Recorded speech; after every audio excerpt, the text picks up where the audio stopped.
Hello एमर्स, एक बार पुनः हम लोग आ चुके हैं अपने लेक्चर एंड टॉपिक को आगे बढ़ाने के लिए। तो जैसा कि आप सभी लोग जानते हैं, आज हम एक नया चैप्टर पढ़ने जा रहे हैं जिसका नाम है लाइन्स एंड एंगल, क्योंकि आपके पीछे ये लिखा हुआ था, इसीलिए मैंने बोला जैसा कि आप सभी लोग जानते हैं।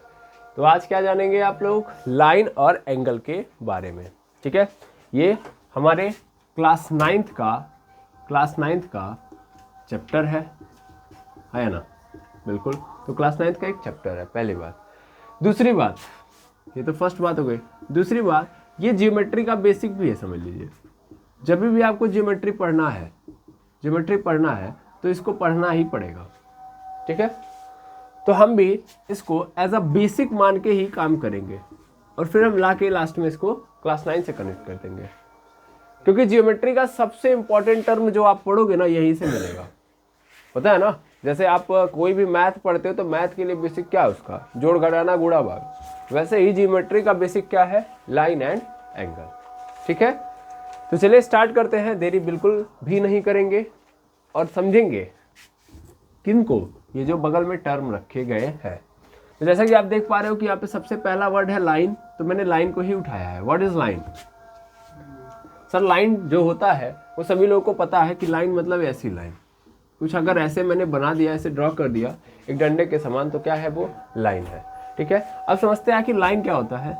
ध्यान से समझिएगा। तो लाइन जो होता है वो बहुत सारे पॉइंट्स से मिलके बना हुआ है।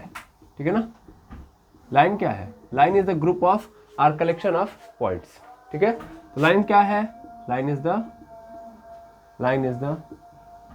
कलेक्शन ऑफ पॉइंट, ठीक, यानी रेखा बिंदुओं का समूह है,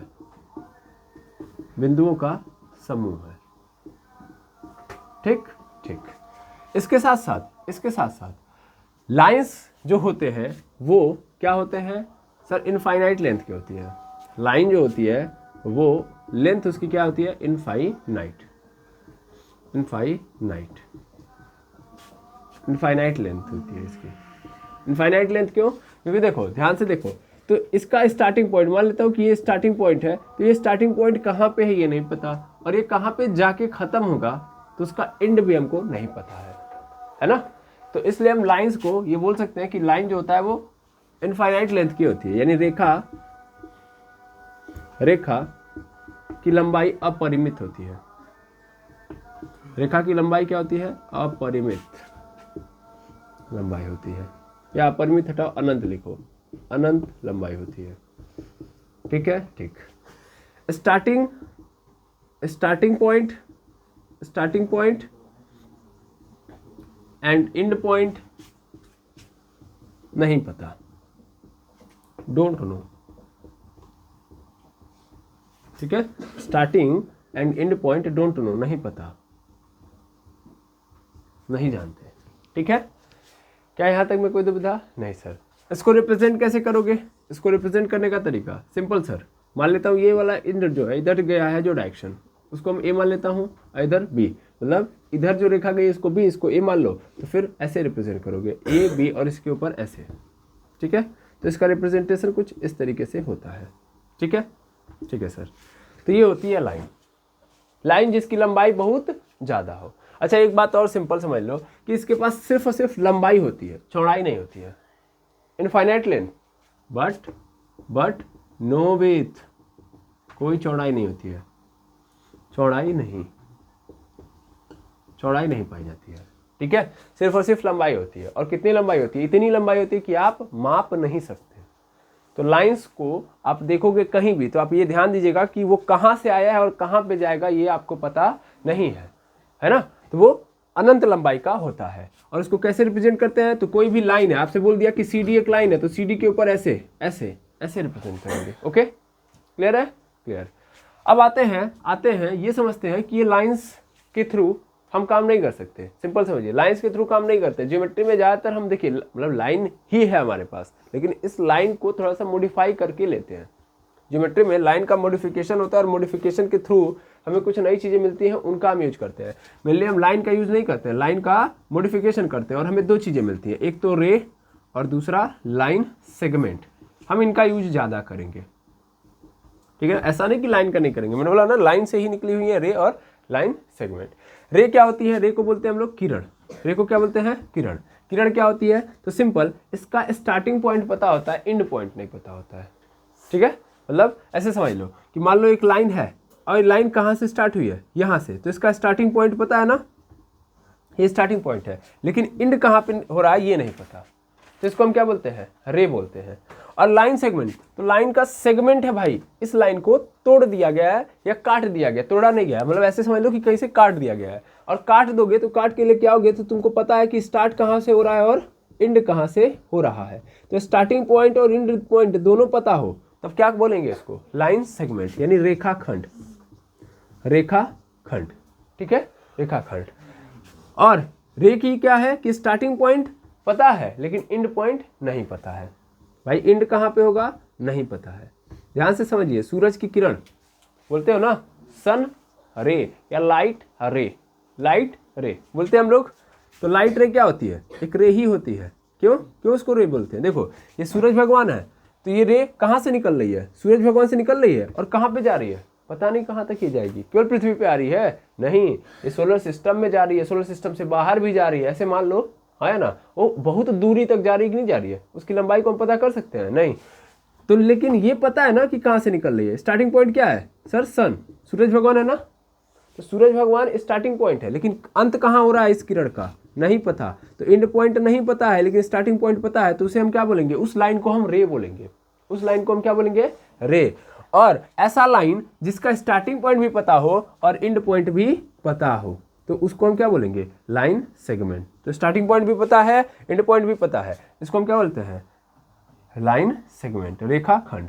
और किरण में क्या होगा कि स्टार्टिंग पॉइंट पता है लेकिन एंड पॉइंट नहीं पता है। तो क्रॉस से मैंने दिखा दिया आपको, ठीक है, ठीक है। अब किसकी लंबाई आप माप सकते हो? रे की माप सकते हो? नहीं। आप किसकी माप सकते हो? लाइन सेगमेंट की, ठीक है ना। We can measure to length of line segment, line segment. तो हम लाइन सेगमेंट की क्या माप सकते हैं? लंबाई माप सकते हैं, ठीक है ना। लिख देता हूं मैं, हम रेखाखंड की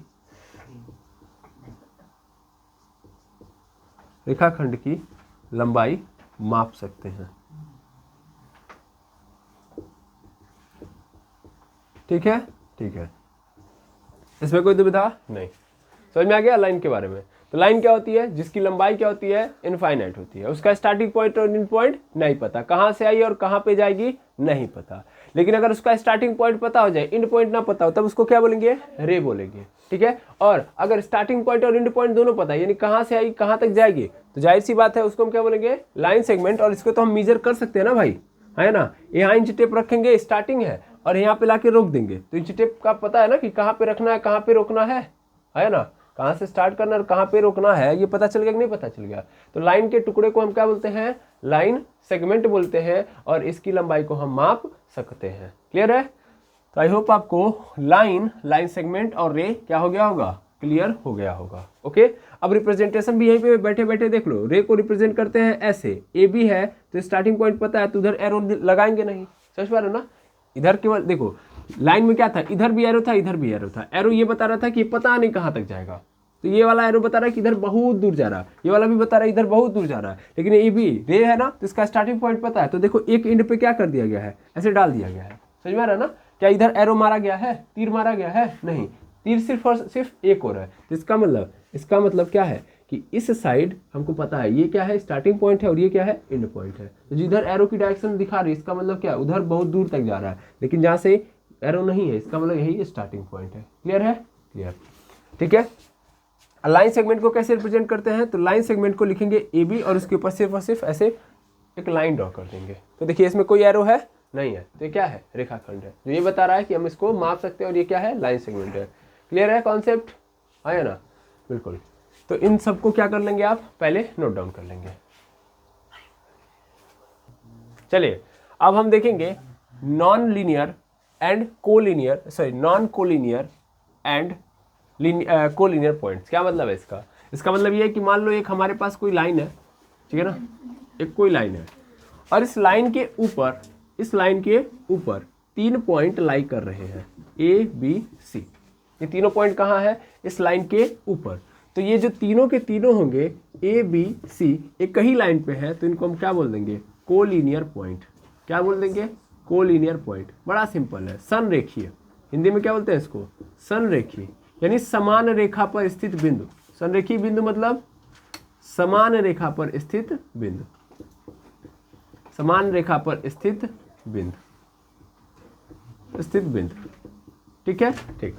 तो कोलिनियर पॉइंट का मतलब ये है। अब हम देखेंगे दूसरे नंबर पे। मान लीजिए कि अगर ये एक कहीं पे नहीं स्थित है, जैसे देखिएगा ऐसे कुछ स्थिति है कि ये लाइन है, इस लाइन पे यहाँ पे ए यहाँ पे है, बी यहाँ पे है और सी यहाँ पे है। ये बताइए क्या ये दोनों, ये तीनों के तीनों एक ही लाइन पे है? मान लो ये ए दूसरी लाइन पे है, सी दूसरी लाइन पे है, तो ये तीनों अलग अलग लाइन पे है ना। तो अगर ये अलग अलग लाइन पे है तब इस केस में हम इनको क्या बोलेंगे? Non collinear. ठीक है ना, नॉन कोलिनियर, कोलिनियर पॉइंट। ठीक है, असंरेखीय बिंदु। तो असंरेखीय बिंदु क्या होता है, समझ में आ गया? बिल्कुल सर। अगर कोई भी बिंदु एक ही लाइन पे स्थित है तो उसको संरेखीय बोलेंगे, कोलिनियर बोलेंगे। अगर अलग अलग लाइन पे स्थित है, देखिए ए बी सी 3 लाइनों पे स्थित है अलग अलग, यहाँ पे ए बी सी एक केठो लाइन पे है कि नहीं है, तो इस केस में इनको कोलिनियर बोलेंगे। जबकि अलग अलग है तो नॉन कोलिनियर बोलेंगे। क्लियर है जी सर? तो आई होप आपको ये भी समझ में आ गया होगा। अब ये समझ में आ गया तब हम देखते हैं इंपॉर्टेंट एंगल क्या होता है। नहीं, एंगल क्या होता है? देखिए बेसिक टर्म है, इसमें आपको कहीं से भी हाइपर लेवल या हायर लेवल की चीज़ें नहीं पढ़ाई जा रही हैं। तो जिससे आपका ब्लड प्रेशर हाई हो, जिससे आपका रक्तचाप बढ़े, जिससे आपका रक्त बहुत तेजी से धमनियों के अंदर चले, तो ऐसा बिल्कुल नहीं है। ठीक है ना, ध्यान से समझिएगा। एंगल क्या होता है? तो मेनली अगर दो किरण के बारे में जानते हो, स्टार्टिंग पॉइंट जिसका पता हो, फिक्स हो, तो उसे हम क्या बोलते हैं? रे बोलते हैं, यानी किरण बोलते हैं। ठीक है, तो मान लो मुझे पता है कि ये सूरज की किरण है, ऐसे मान लेता हूँ, सॉरी सूरज भगवान है, सूरज भगवान है। अब सूरज भगवान से एक किरण इधर जा रही है और यहीं से एक दूसरी किरण इधर जा रही है ना। तो सेम एंड पॉइंट है, ध्यान से देखना, ये सेम एंड पॉइंट है और एक ही जगह से 2 किरणें निकल रही हैं, एक ही जगह से 2 किरणें निकल रही हैं। यानी एक जगह से 2 किरणें निकलेंगी तो जाहिर सी बात है वो एक दूसरे के बीच में क्या पैदा करेंगी? इनक्लाइनेशन। इनक्लाइनेशन यानी झुकाव, है ना। एक दूसरे के प्रति झुकाव है कि नहीं है, और इस झुकाव को हम क्या बोलते हैं? एंगल। ठीक है, एंगल यानी कोण। कोण का मतलब क्या है कि जब 2 किरणें एक ही जगह से, एक ही बिंदु से निकल रही हैं, 2 किरणें एक ही बिंदु से निकल रही हैं या मिल रही हैं, तो इस केस में हम क्या बोलेंगे कि वहां पे क्या पैदा हो जाएगा? एंगल। उन दोनों किरणों के बीच में क्या पैदा होगा? एंगल। ठीक है, तो लिख दो, if two rays originate or meet, originate के लिए from the same end point,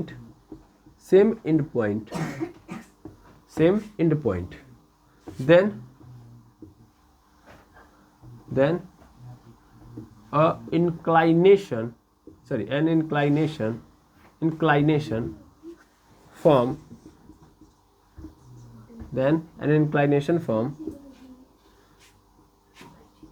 which is called angle। ठीक है, तो एंगल मतलब जब दो किरणें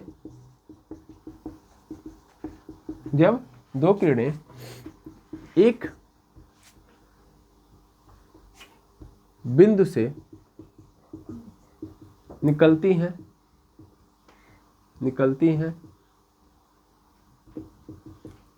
या एक बिंदु पे मिलती हैं,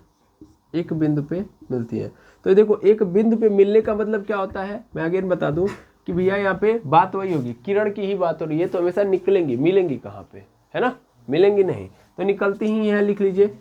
तो जब 2 किरणें एक बिंदु से निकलती हैं या मिलती हैं, लिख लो, मिलती हैं का मतलब मैं अभी समझा दे रहा हूँ, मिलती हैं तो एक झुकाव उत्पन्न होता है, उत्पन्न होता है उसे ही क्या कहते हैं, उसे ही कोण कहते हैं, उसे ही कोण कहते हैं। ठीक है, उसे ही क्या बोलते हैं, कोण कहते हैं। इसे किससे दिखाते हैं, इसे थीटा से रिप्रेजेंट करते हैं, theta.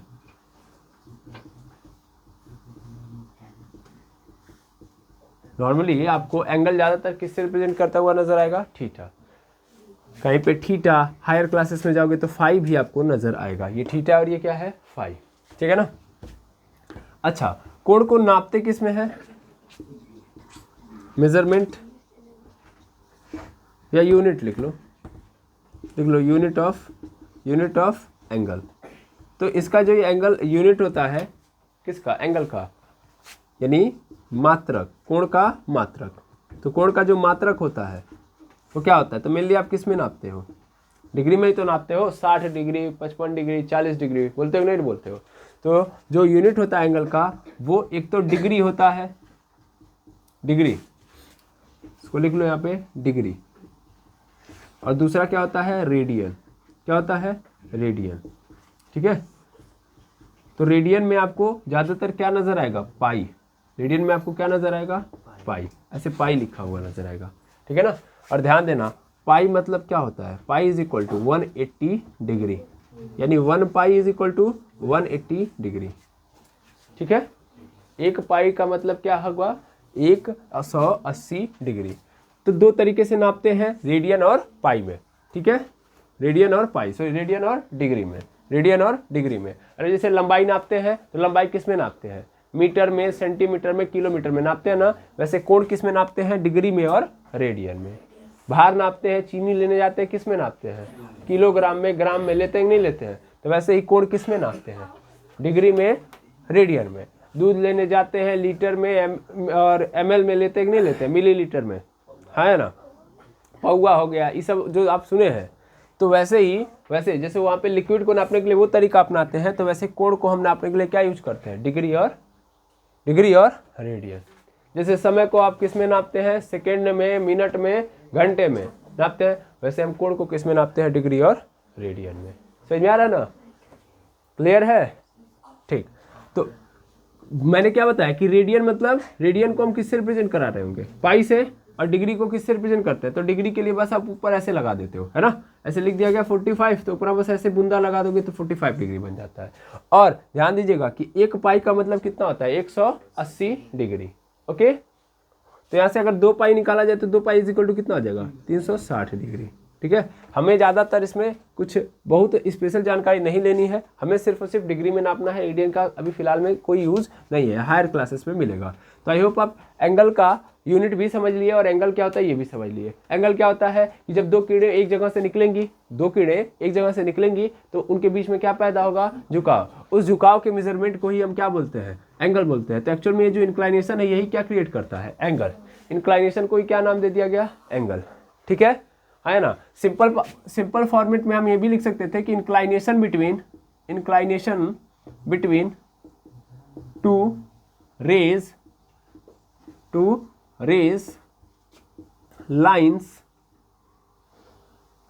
Lines and line segment. तो दो लाइन है, रे है या लाइन सेगमेंट है, उनके बीच का जो इंक्लाइनेशन होता है, इंक्लाइनेशन मतलब झुकाव, है ना। तो दो किरणों, दो रेखाओं या दो रेखाखंडों के बीच का जो झुकाव होता है उसी को हम क्या बोलते हैं, जब वो एक जगह पे मिल रही हो, तभी जब एक पॉइंट पे मिलेंगी, मतलब उनका एक एंड क्या होना चाहिए, सेम, तभी जाके काम बन सकता है। ठीक है, ऐसे एक बात बताओ, यहाँ पे ये लाइन है, यहाँ पे ये भी लाइन है, क्यों मैंने बोला मिलती हुई प्रतीत होंगी, दूसरी वाली लाइन आई, ऐसे आई, तो इन दोनों ने क्या किया, इन दोनों ने एक दूसरे को कट कर दिया, है ना। जब कट किया तो एक पॉइंट पे मिली कि नहीं मिली, और जब ये मिलेंगी तो इनका एक एंड अब क्या हो गया, सेम हो गया कि नहीं हो गया, है ना। ये वाला पॉइंट इसमें भी आ गया, इसमें भी आ गया, तो अब सेम हो गया, तो यहाँ पे क्या होगा, झुकाव पैदा होगा, और यहाँ पे जो झुकाव होगा उसको हम क्या बोलेंगे, कोण। समझ में आ रहा ना। तो एंगल यहाँ बनेगा नहीं बनेगा। ऐसे यहाँ पे भी देखो, ये इस लाइन का और इस लाइन का ये क्या ट्रीट करने लगी, सर ये एक प्रकार से एंगल की तरह, रे की तरह ट्रीट करने लगी। भाई ये लाइन थी, लेकिन ये जब यहाँ पे मिल गई तो ऐसे लग रहा है कि यहाँ से ये रे निकली और यहाँ से रे निकली है। इसका मतलब जब मिलेंगी तो क्या फिर से यहाँ पे कोण पैदा होगा कि नहीं होगा, तो यहाँ भी क्या आएगा, कोण आएगा, यानी यहाँ भी एंगल पैदा होगा। ऐसे यहाँ भी तो होगा, यहाँ भी एंगल पैदा होगा और यहाँ भी एंगल पैदा होगा। तो जब ये एंगल पैदा होगा तो उसको नापेंगे किस में हम, डिग्री में और रेडियन में।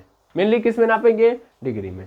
क्लियर है, हाँ है ना। कोण क्या होता है, अगेन कोण क्या होता है, जो जब ऐसे समझो, जब दो रेखाएं या जब दो रेखाखंड या जब दो किरणें कहाँ से निकल रही हैं, सेम पॉइंट से निकल रही हैं, सेम एंड पॉइंट से निकल रही हैं या सेम पॉइंट पे मिल रही हैं, ये कहीं पॉइंट पे मिल रही हैं या सेम पॉइंट पे मिल रही हैं, निकल रही हैं या मिल रही हैं। देखो ये लाइन जा रही थी और ये भी लाइन जा रही थी, तो एक पॉइंट पे मिल गई, नहीं मिल गई, सेम पॉइंट हो गया तो झुकाव पैदा हो जाएगा।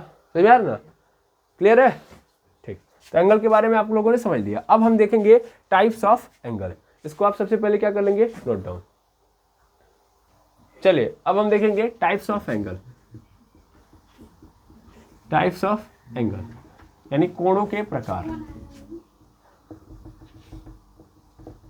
कोण के प्रकार। ओके, ध्यान से समझिएगा। कोण कितने प्रकार के मिलेंगे आपको, 6 प्रकार के। कितने प्रकार के कोण मिलेंगे, 6। सबसे पहला कोण जीरो एंगल, जीरो एंगल, शून्य कोण। क्या बोलते हैं इसको, शून्य कोण। क्या होता है, तो कुछ इस तरीके का होता है कि मान लो एक किरण ऐसे जा रही है, ऐसे, और सेम डायरेक्शन में दूसरी किरण भी जा रही है। समझ में आ रहा है, सेम डायरेक्शन में सेम लाइन के ऊपर कौन जा रही है, दूसरी किरण भी जा रही है, तो इनके बीच का जो एंगल होगा वो क्या होगा, 0। यानी एक किरण इधर जा रही है, उसी के ऊपर दूसरी वाली भी जा रही है, तो जो कोण बनेगा इन दोनों के बीच में वो क्या होगा, 0। यानी theta is equal to 0। Clear है, हाँ सर। दूसरे नंबर पे हमारे पास आता है एक्यूट एंगल। एक्यूट एंगल, न्यून कोण। क्या बोलते हैं, न्यून कोण। न्यून कोण मतलब एक किरण ऐसे जा रही है और दूसरी वाली हल्की सी उठ के जा रही है।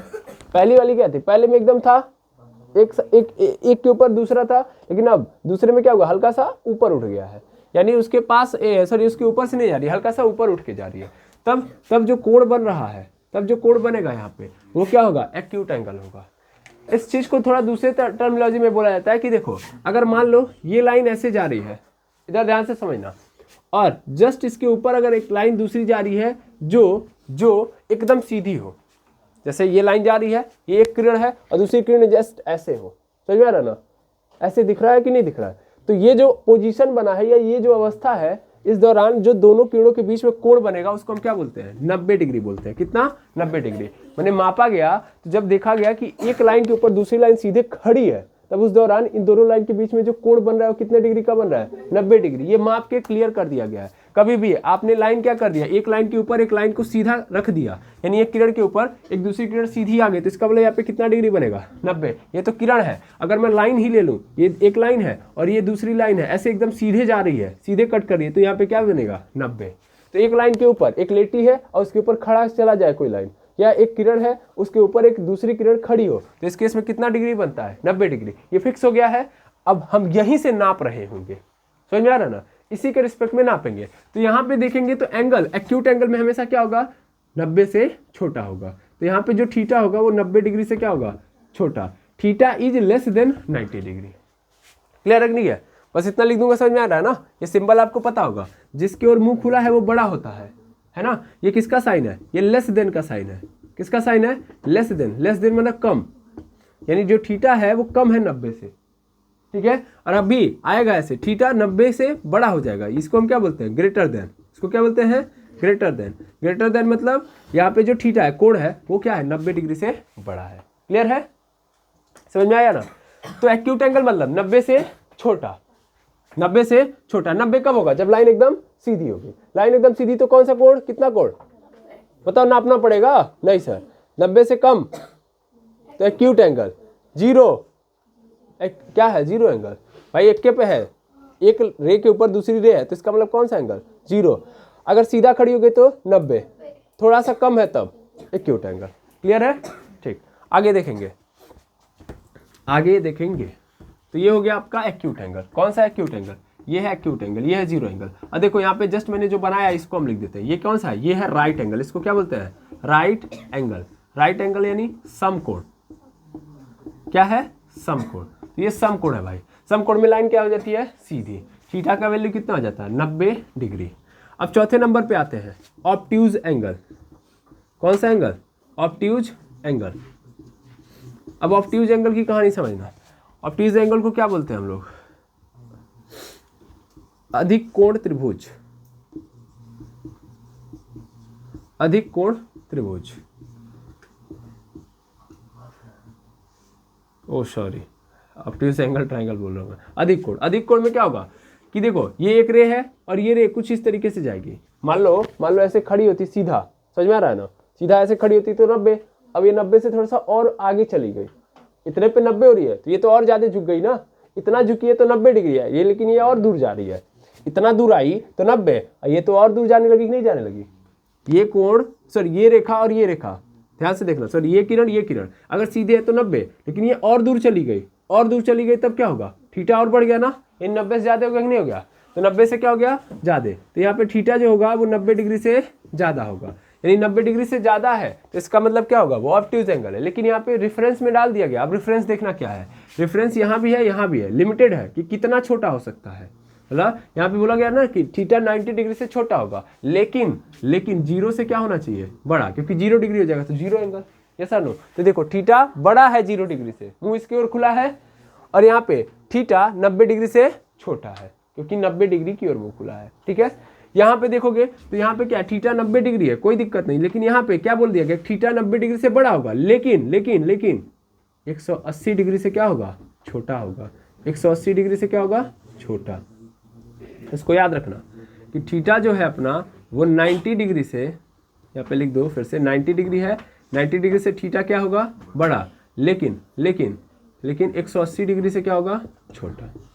क्या बात समझे, है ना। 90 से कम लेकिन 180 से ज्यादा नहीं, कितना, 90 से ज्यादा 180 से कम। और पांचवें नंबर पे आ जाता है स्ट्रेट एंगल। स्ट्रेट एंगल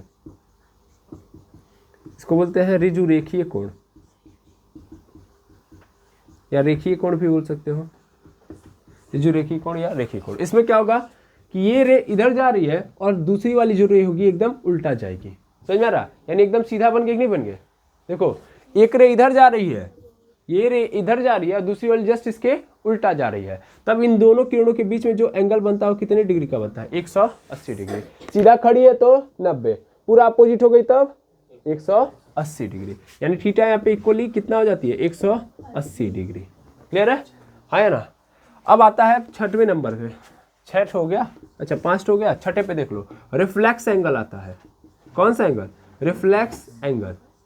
ठीक है, और रिफ्लेक्स एंगल का आई थिंक मुझे इसका हिंदी नहीं पता, आई थिंक क्या मुझे नहीं पता। ठीक है, तो थोड़ा ध्यान से समझेंगे कि मुझे नहीं पता तो आप लोग अपना खुद से लिख लीजिएगा। ओके, यहाँ पे क्या होगा, नहीं तो मैं नेक्स्ट क्लास में आऊँगा खुद बता दूंगा, मेरे दिमाग से स्प्लिट हो रहा है, ऐसी बात नहीं कि एकदम नहीं पता, लेकिन मैं छोड़े जान दीजिए। यहाँ पे एक किरण ए है, ओके, दूसरी किरण बी है। अब देखिए ये किरण देखिए कैसे चल रही है, पहले यहाँ पे थी, पहले यहाँ पे आई, मतलब ऐसे चल रही नहीं चल रही, ऐसे उठ के ऐसे जाते जा रही है, दूर जाते जा रही है, जाते जा रही है, और फिर ऐसे नीचे आ रही है, नहीं आ रही है, यही तो हो रहा है, तो यही हो रहा है। अब देखो ये थोड़ी सी जो रे है यहाँ पे, अब ये थोड़ा और झुक रही है इधर, पहले कहाँ पे थी, इधर ही थी, थोड़ा उठ रही है, उठते उठते यहाँ पे आई, उठते उठते फिर इधर निकल ली, तो ऐसे चल रही नहीं चल रही है, चल रही है बिल्कुल, तो यही कहानी चल रही है। अब जो कोण बन रहा है, अब जो कोण बन रहा है वो 180 से ज्यादा है कि नहीं ज्यादा है। सीधा रहती उल्टा, मतलब सीधा उल्टा रहती तो लाइन सीधी रहती, लेकिन एक दूसरे के अपोजिट रहती, यानी किरण सीधा रहती लेकिन एक दूसरे के उल्टा रहती, तो उस केस में 180 डिग्री, लेकिन अभी क्या हो गया, और घूम गई ना, तो अब जो कोण बनेगा 180 से ज्यादा बनेगा, नहीं बनेगा, यानी थीटा यहाँ पे 180 डिग्री से ज्यादा होगा। तो इस केस में इस एंगल को ही हम लोग क्या बोलेंगे, रिफ्लेक्स एंगल बोलेंगे। और 7वें नंबर पे आ जाता है अपने पास कंप्लीट एंगल, यानी ये जो किरण है वो घूम गई, पूरा का पूरा यहाँ से उठी और घूम के फिर वहीं पे आ गई ना, तब जो कोण बनेगा उसको हम क्या बोलेंगे, कंप्लीट एंगल, यानी पूर्ण कोण या संपूर्ण कोण। तो संपूर्ण कोण बोलेंगे, और संपूर्ण कोण मतलब ये लाइन इधर है, मतलब ये इधर है ए वाला, और ये इधर से बी वाले ने घूम के फिर इसी पे अपने आप को स्थापित कर लिया, तो जो कोण बना है इन दोनों कोणों रेखाओं के बीच वो कितना बना है, थीटा = 360 360। तो कितना डिग्री बन गया है कोण? 360। तो 360 डिग्री का बन गया तो कंप्लीट एंगल। स्ट्रेट एंगल का, हाँ देखो कंप्लीट एंगल को होल एंगल भी बोलते हैं, ठीक है ना। कंप्लीट एंगल को क्या बोलते हैं? Whole angle. तो इसमें कंफ्यूज नहीं होंगे, होल एंगल या कंप्लीट एंगल बात एक ही है। क्या समझे? हाँ सर।